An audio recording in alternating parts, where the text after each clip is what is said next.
All right, today is July 2019, and I got Noah here, and we're going to be diving into Urban Digs. So let me just open up, log back in here. Okay, great. So I know that we spoke last time we went through a bunch of stuff. I kind of just want to rehash that again, drill it into my head, and also just film it so I can, listen to it while I fall asleep and remember it. Okay. So let's dive in and talk about the major things that you do every day when you want to wake up. You get up in the morning and you want to see what's going on in our market. You first do you go to the dashboard first? I usually go to charts first. Okay, so you go to charts first. Yeah. Do you see my screen? You see my screen? Yes. Okay, great. So you go to charts. And we're looking at overall Manhattan right now. So we're seeing this applies around 7,000. Yeah. And we're seeing that. Why don't you just walk me through quickly where your eyeballs go and tell me what you're looking at. Sure. Number one, it goes to market pulse. Okay. So that's my barometer of the market.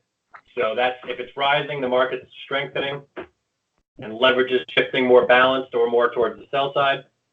And if it's falling, the market's weakening and deteriorating, and leverage is shifting more towards the buy side.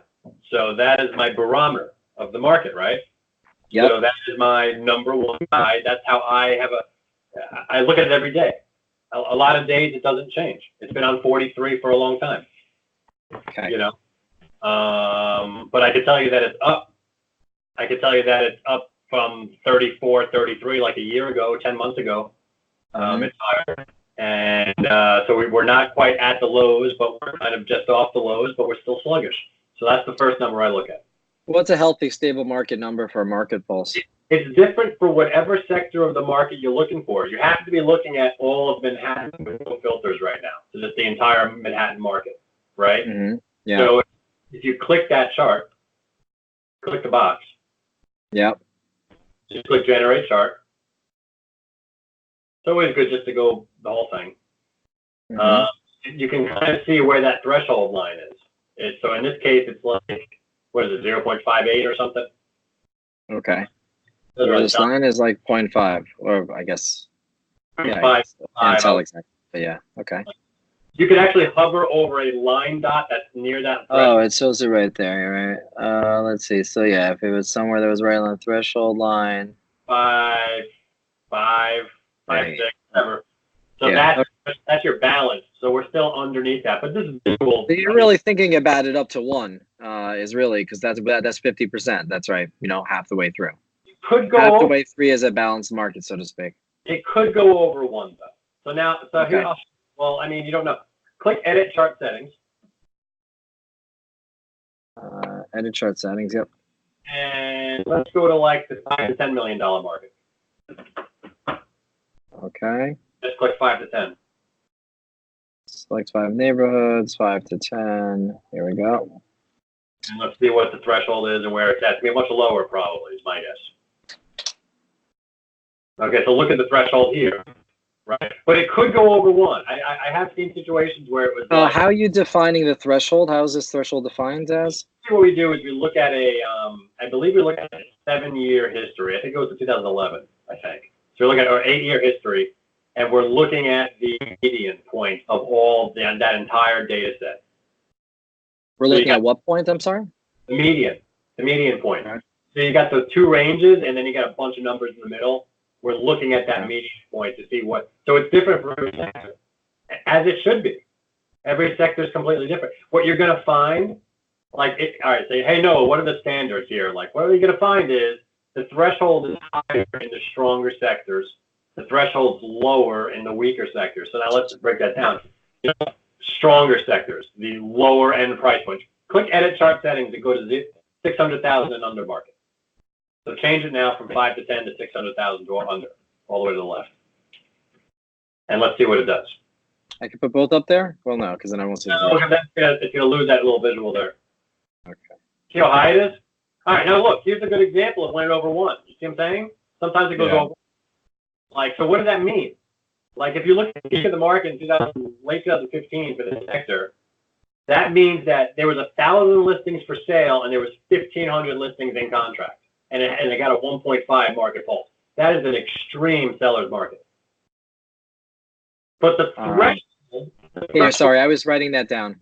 What you were just saying is, tell me what you were saying right over here, just so I understand. 1.47 is the market pulse. What that means is that right now, if let's say there are seven, let's say how many units are on the market here? Does it say that anywhere here? It doesn't say ratio. It doesn't actually give you the actual supply and demand. So let's make up numbers. Let's say that there are 1,000 units on the market right now that are in this $0 to $600,000 range, right? And of those 1,000 units that are on the market right now, it's saying what's going into contract is basically 1,380 units are going into contract. Is that basically what that? Well, yeah, but when I look at it, supply is 1,000 and pending sales is 1,380 or whatever that is. Right. That's what. So like if total inventory is a combination of both of them. So the total inventory is like 2,400, of which 1,380 in contract. So the ratio between pending sales, what's the ratio of what's in contract versus what's available? That's what the market pulse is. What's the ratio of what's in contract in that sector versus what's currently available? And if you have a sector that has, well, I only have 100 things available, but there's 138 in contract, that means that there's more listings in contract that were signed and we're waiting to close in the last 6 months than there even are available for sale in that market. That's a seller's market. Okay. So on December 31st, when was this? December 31st. 2016, right there. That's 2015, December 2015. 16. Okay. So in December 2016, that was the height of the market for this particular sector. Well, in terms of real-time market leverage. Okay, you're qualifying what I just said. What's the difference? In terms of real-time market leverage or market dynamics, real-time market leverage. Active inventory is a real-time metric. Okay.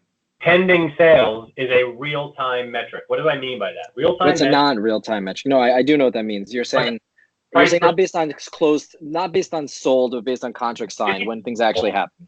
Anything sold is non-real-time. Anything. Right. Okay. Understood. Like absorption rate, for example, like if you go back to my chart room, click on charts, and scroll down to absorption rate when you get there. Like absorption rate on the right side there, that's a sales-based chart, even though it doesn't really say that. That's a sales-based chart. Anything that has sales in it is always going to be a sales-based chart and therefore set to a 2-month lag, which we discussed that last time. Yeah. So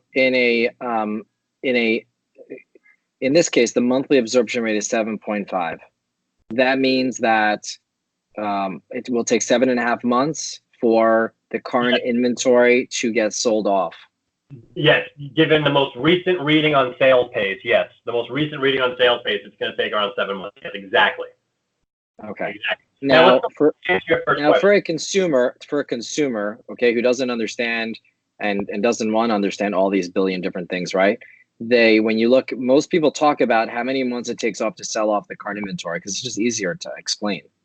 So this is what I generally see out there, in middle America when they're talking about, how's the market. True, but I don't like to really use that as one of my top metrics here in New York City. Okay. And one of the reasons I don't like it is because you're combining. Absorption rate is really looking at two data sets. It's looking at inventory and it's looking at closed sales pace. Inventory is a real-time metric. Closed sales pace is a lagging metric. Mm-hmm. Any which way you look at it, if you fudge it or engineer it, if you bring that sales pace more recent, like let's say I didn't use April sales volume. Let's say I used July sales volume or June sales volume. The number's always going to be wrong. Because like I said, because the filings aren't fully in. So it's always going to be wrong, right? And now let's say I use sales volume from April. Well, do I use inventory from April or do I use inventory right now? So like it's like you're comparing two time periods. That's why I don't like to look at it as my primary. I have 4 or 5 different things I want to look at beforehand. Let me answer that question though, because that's great. So the one's market pulse, Michael. The second Yes. one's days on market. Okay, days on market. How long is it taking to sell? Those two things, and they work in opposite each other. So if days on market rises, it's weak, and it falls strong, right? Market pulse, if it rises, is strong. If it falls, it's weak. So those two things kind of like in the last couple of months, market pulse has been rising, albeit very, very briefly, very, very little, very slowly. But days on market has been falling. Right. Now, days That's on market. a good sign. Yeah. Now let's not fall into a landmine, right? Remember the Bible? Remember the Bible? All right. Yep. What was the one Bible thing we had? Every building is its own market, right? Was a Bible thing. Okay. Here's another Bible thing. When looking month to month or quarter to quarter, be very cautious to make any interpretations or conclusions. Be very cautious to make. You really want to look year over year. It's a factor out seasonality and the noise of seasonality. Every real estate market's seasonal. Doesn't matter if it's in New York, Long Island. When that season is something I don't know. I know it for New York. I don't know it for fucking California. You know, every real estate's seasonal. And if you look month to month or you look quarter to quarter, you're going to get a reading that is not indicative of relative strength or relative weakness. It's really just indicative of relative timing versus the month prior, really. And it's going to lead to noisy, meaningless conclusions. Well, not meaningless, but the conclusions you get from month to month or quarter to quarter is like, has the market been improving over the last few months? And the answer is, well, yes or no. That's the only thing I'm willing to say. But look at days on market, for example. This is a great example. It's down 4.6% from the prior month. So how would you interpret that, Michael? Is the market improving or not improving? Which stat were you looking at? We're looking at days on market. Days on market is down 0.46 from last month. I'd say the market's improving. So give me a conclusion from that. Conclusion from that is that the reality is this right now where we are in this month, but I think you do a 3-month average. What I read this to be is, correct me if I'm wrong.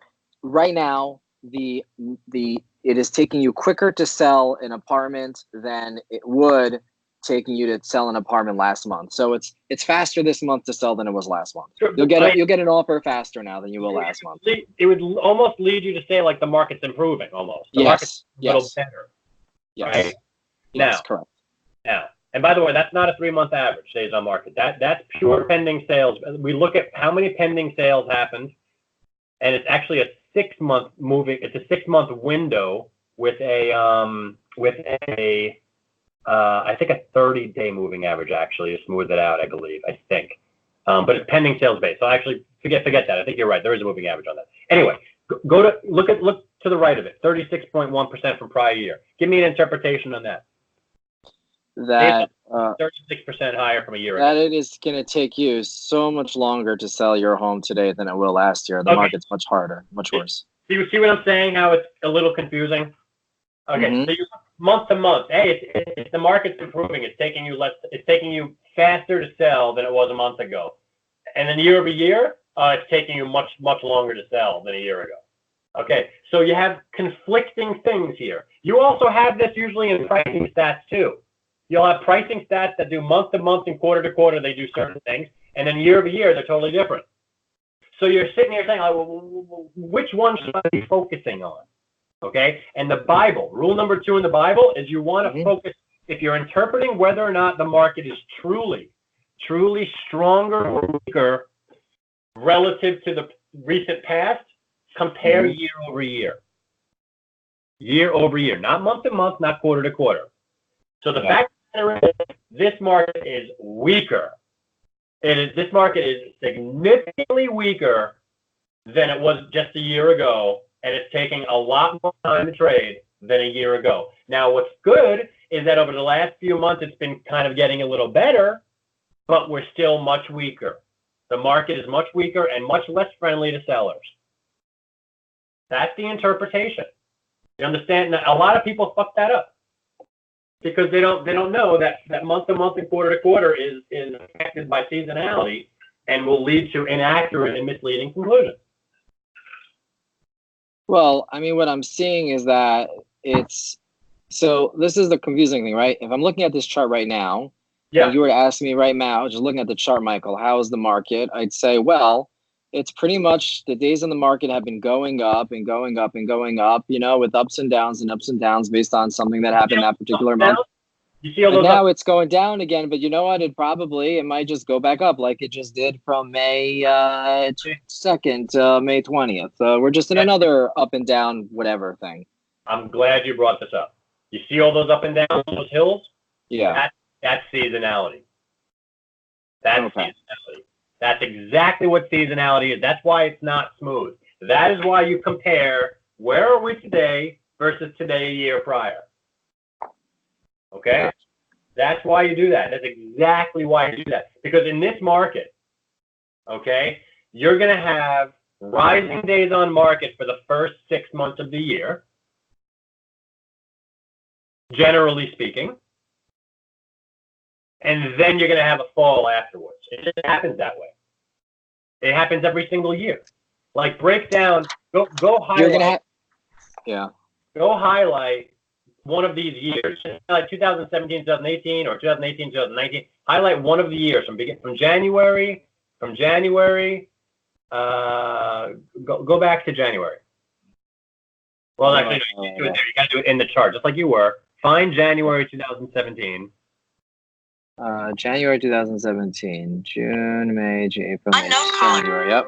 Click it. Click on right around January, and then go all the way over to the right, all the way over to the right, all the way over. Click on January 2017. You didn't click on it, and then shade it all the way to the right. Doesn't have to be perfect. That's fine. Shade it. All the way over, all the way to the right, all the way down. Okay. Oh, cool. Okay. Generally speaking, what usually happens is, all right, we're getting deep now, Michael. All right, we're getting deep. So here's the cycle. First, the stuff comes on. Okay. Yeah. Then the stuff goes into contract. Okay. So generally speaking, days on market is going to rise for the first 3 or 4 months of the year in an active season. January, February, and March, it usually rises. And then it usually starts to fall as things start going into contract. Okay? That's typically what happens. Typically. Okay? And then Why is that? Aren't there I understand new inventory comes to the market in January, but he doesn't want to sell in December. And now they say, okay, new year, let's list. And then they list and it takes some time. Days on the market are growing because it takes time till the first ones even are sold. Why aren't new things listed? Why doesn't it stay at this point? Why doesn't it stay at 76 days? Well, usually it goes down after that. Usually, like in our active season, like days on market will go up for the first 3 months and then go down. But for the last couple of years, it has not really been going down that much. Like look at 2018. Do the same thing. Because April and May things sell faster. Yeah. And June, July, August, the days start going up. September, October, and of course, well, where's December? December should be really slow. 68. It's actually higher. It's the same roughly. Still a decent market. It wasn't as slow as it is now. But if you look at where we are now, it's like, all right, we kept days on market was rising, except we're not rising in the 60s now. We're rising in the 80s, and we're over 100. I mean, we're reaching a level. We're at a different channel. We're at a different level. All right. We're in past. Right. We're coming down from a much higher point, and the question is, how low are we going to go? Mm-hmm. That's the question. Gotcha. Okay. It's seasonal. And every season, every year, it has these ups and downs based on season. But now it's usually in August time, so May, June, July, August, where it starts to rise. Usually. So theoretically now, we should be soon starting to rise again. Exactly. So we shouldn't necessarily expect it to really go down now to 61. Look at it because we usually see the bottom. We usually see the best days on market around end of July. Like that's usually where it bottoms out. So where did it bottom out this year? Around 80s. Where did we bottom out last year? 60s. Where did we bottom out the year before? 60s. Where did we bottom out in 2015? 40s. 40s. That's where we fucking bottomed out in the so when you're making assumptions and you're making conclusions and you want people to believe what you're saying, if you look month to month, it's going to say, well, days on market's down. It's improving. Yeah, it's improving, but it should be improving. This is the season. This is when it usually goes down. So the fact that you're saying it's improving is not really saying anything because this is a season that it always goes down. Well, the question is that at this level you're at now, is it relatively good or relatively weak? And to answer that question, you got to look at the same period years prior. How was it July 29, 2018? Where was it July 29, 2017, 2016, 2015? And if you realize, oh, well, we're much higher now than any of those periods, then the answer is we're much weaker. You understand? That's a Bible thing, Michael. You want to compare to the same day or the same month. If you're looking at monthly contract activity, go back to the chart room, because this is my number 3 thing to answer your question. Go back to the chart room. Sorry, 1 second. I'm just, this is around 54. And how do I go back now, by the way, to out of this little chunk? We highlighted. You see the time scale above you says 6 months, 1 year, 2 years, 3 years, max. Yeah. Just click on one of those buttons and then click on max again. Click on 6 months. Now click on max again. Okay, cool. So I want to look now. I was looking at 17, 18. I want to look from 14 now to 17.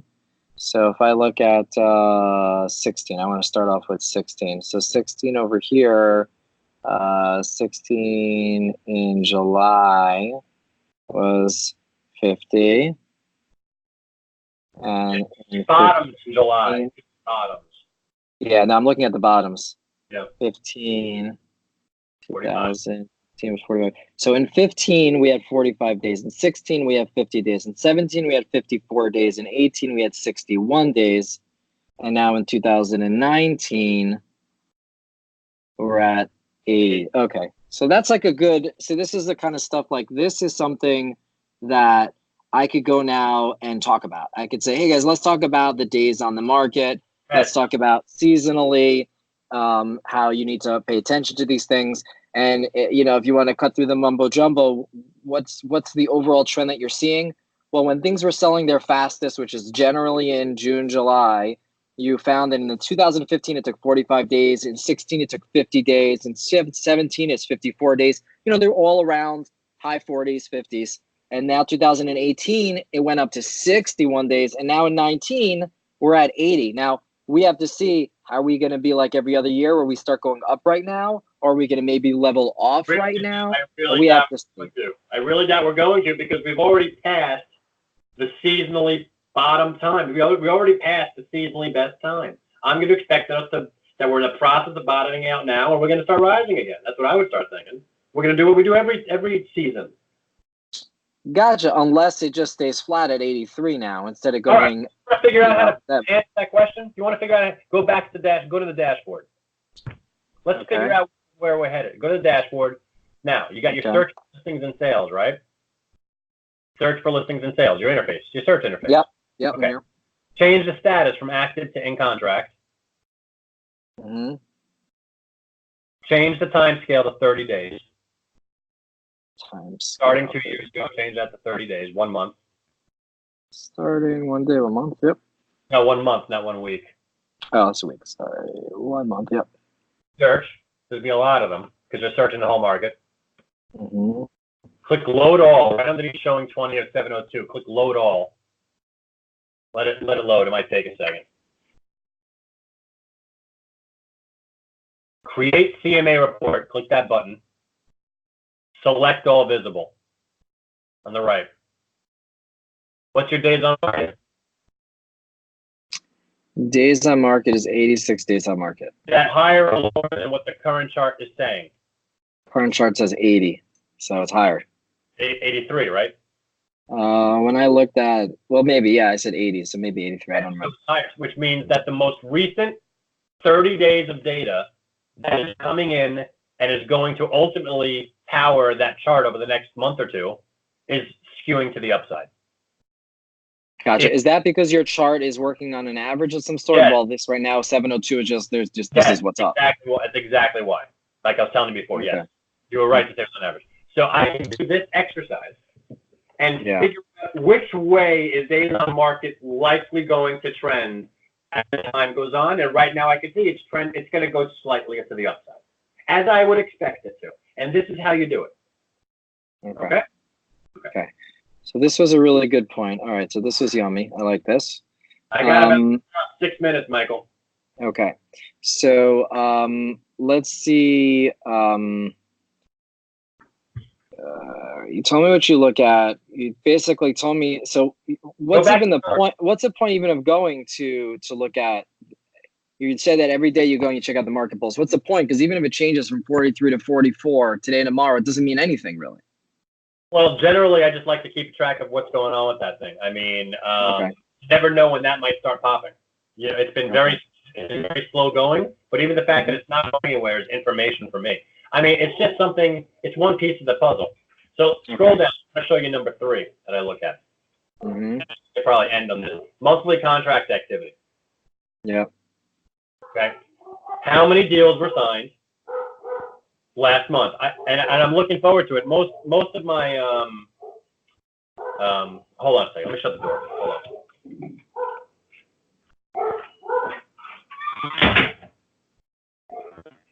Most of my market updates will incorporate this. It's deal volume. You know, we are in a transactional market, Michael, and the fact of the matter is that we have not been seeing a lot of transactions in the last couple of years. It's been down transactions. So having a very good understanding of contract activity on a month-to-month basis and on a month and a year-over-year basis is a very good thing to do. Like when you look at that number, monthly contract activity, 893 or whatever it was, 701, right over there. You should have a general idea, is that a good number or is that a bad number? Now, let's look at this. Go to the month of July. I'm sorry, go to the month of June. Yeah, month of June. I don't like the way that's done. We're trying to fix that, but it's tricky. But go to June. Okay. Go to June. How do I go to June? Over the month of June, and just you can hover, and you don't even have to hover with that. So you can take that arrow. But you can see it actually will list. Now the reason it does that is it lists. Oh, that's cool. It lists the best months at the top.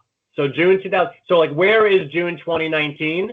Like, where does June 2019 stack and compare to the rest of the Junes?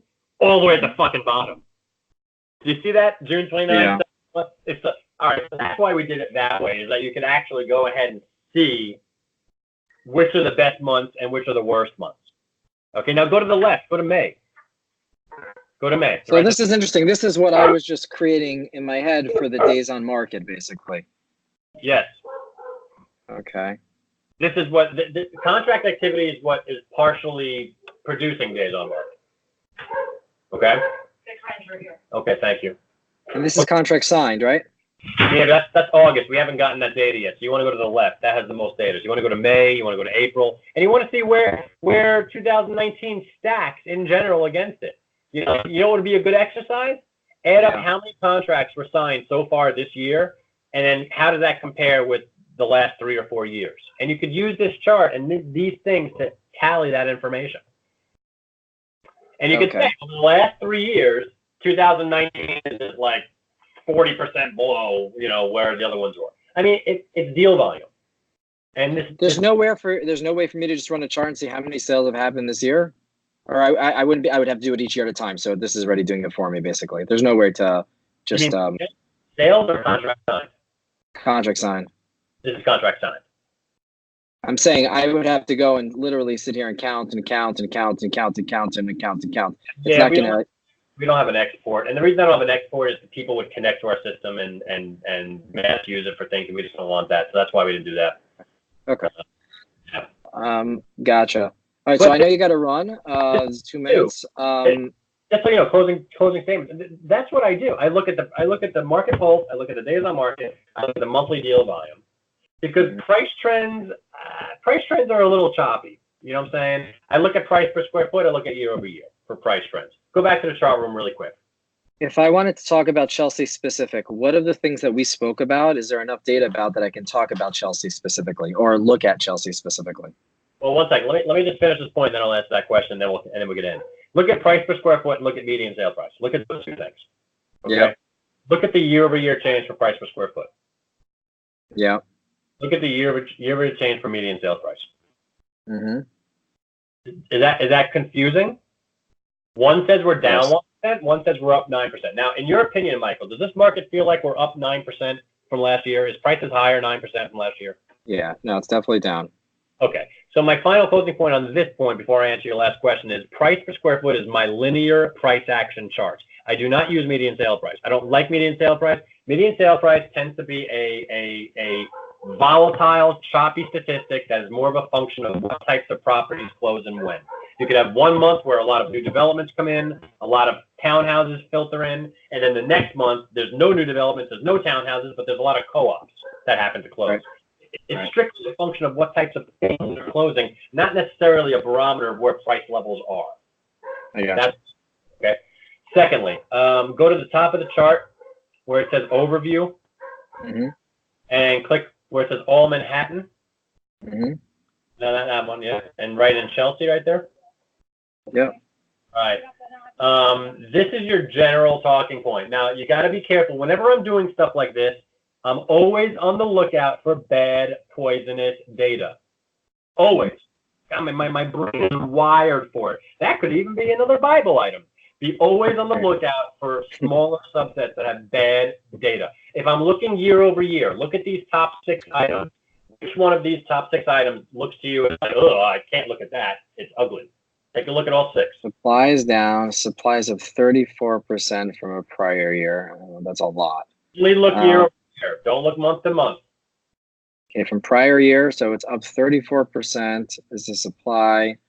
Okay. Sounds like a lot, but pending sales is up from last year.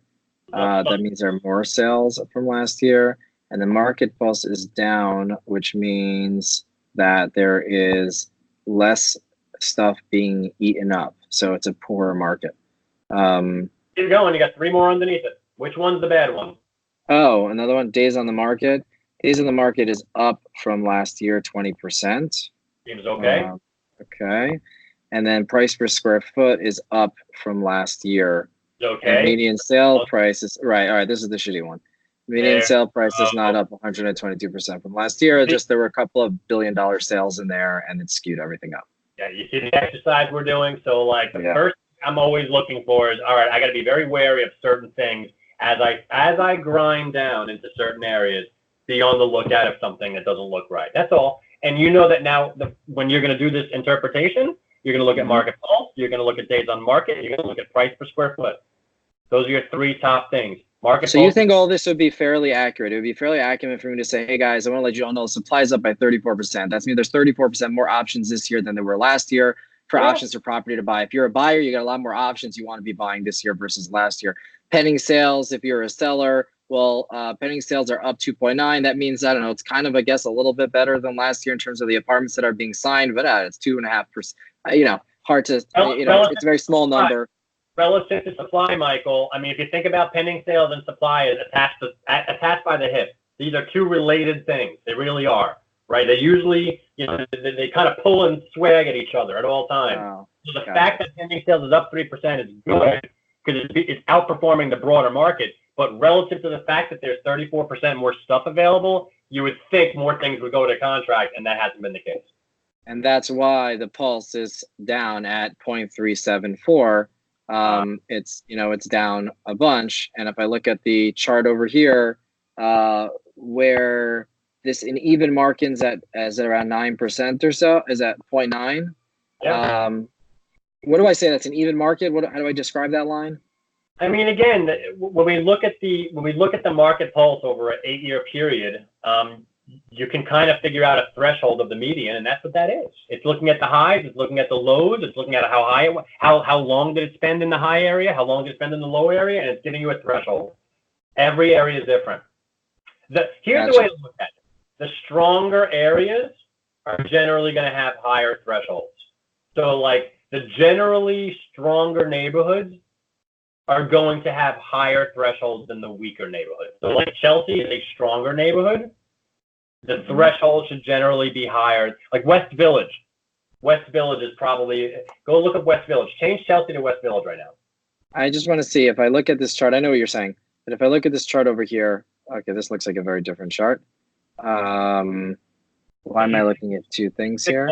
Items, it doesn't show the buyer seller things. Only it has to be one variable across the thing. It's showing me what, 2 years? Why is it showing me? Oh, because it's two different markets I'm looking at the same time. Right. That's just confusing. Let me just do one at a time. So 0 to 600. Let's do this one. 600 to a million. So does it give me how many units sold? So I know what the data set is here. Oh, but you can go to the search and just do it. Okay. I can go to the search and just. These are not sold. These are active versus pending sales. Well, right now it's at 0.87. That's pretty strong, but relative to the fact that at its height is at 3.2, it's not. Right. That's the thing. Yeah. This market. I mean, back in 2014, there was 100 things for sale and there was 300 things in contract. That's crazy. You say go back to the chart to look, because I said, I remember what's a data set for six. Go to West Village and just go to West Village All and just see where that threshold is and see if it's higher than usual. West Village All. West Village here, all. And see if it's generally higher. So the threshold, where's that threshold around? That threshold lower, 1.32. That threshold, the divine. The threshold here is I don't know where it is, 185. Yeah, 0.85. Again, the better neighborhoods, the generally weaker sectors of the market or the weaker neighborhoods, the underperformers are going to have lower thresholds. The thresholds will be 0.2, 0.3, 0.4, 0.5. The better neighborhoods are going to have higher thresholds. Just in general. Okay, I got to run. Okay, buddy. Thank you. Hold on. Let's close this off before you move anywhere, so I make sure it's